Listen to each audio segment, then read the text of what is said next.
সভাপতি হিচাপে আপোনালোকৰ যিটো জনসম্পৰ্ক অভিযান আজিলৈ আহিছে কেনেকুৱা পাইছে?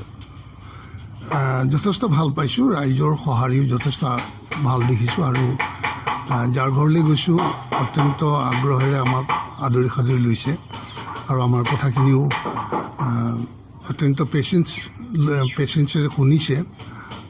গোটেইখিনি কথা কৈছে, চাহ খুৱাইছে, যথেষ্ট ভাল ব্যৱহাৰে কৰিছে।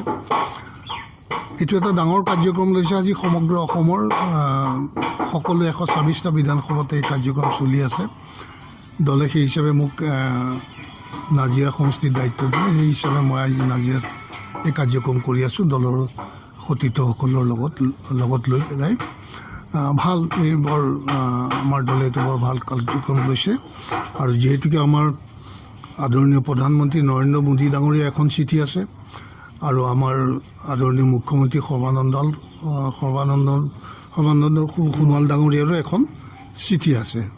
ৰাইজক উদ্দেশ্যি এই চিঠিকেইখন লিখিছে আৰু সেই চিঠিবিলাক আমি ঘৰে ঘৰে ৰাইজক দি এটা জনসম্পৰ্ক কৰিছোঁ আৰু সেই চিঠিৰ মাধ্যমেৰে ৰাইজক খতিয়ান আমাৰ চৰকাৰৰ যিটো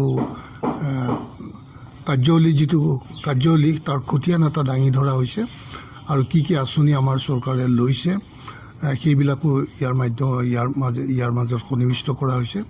গতিকে আমাৰ চৰকাৰৰ যিখিনি কামৰ খতিয়ান তাক আমি ৰাইজৰ মাজলৈ ঘৰে ঘৰে লৈ যোৱাটো এই কাৰ্যক্ৰমৰ মূল উদ্দেশ্য আৰু লক্ষ্য। আৰু সেই হিচাপে আমি যথেষ্ট আজি আৰম্ভ কৰিছোঁ আৰু যথেষ্ট সঁহাৰি পাইছোঁ। ভাল।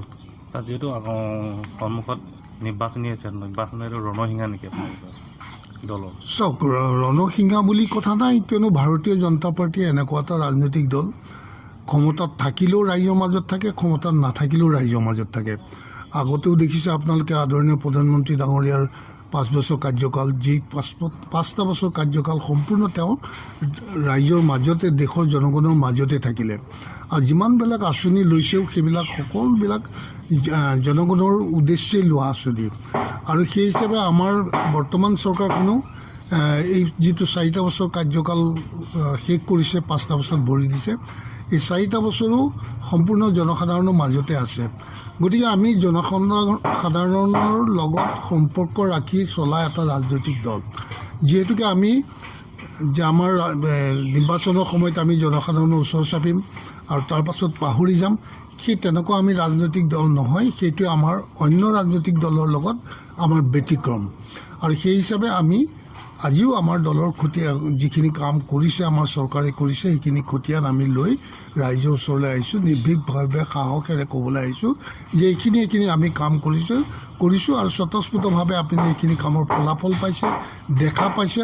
সমগ্ৰ ভাৰতবৰ্ষ ইয়াৰ স্বচকুৰে দেখা পাইছে, অনুভৱ কৰিছে। গতিকে এইখিনি কথা আমি ৰাইজক অৱগত কৰাইছোঁ, জনাবলৈ আহিছোঁ।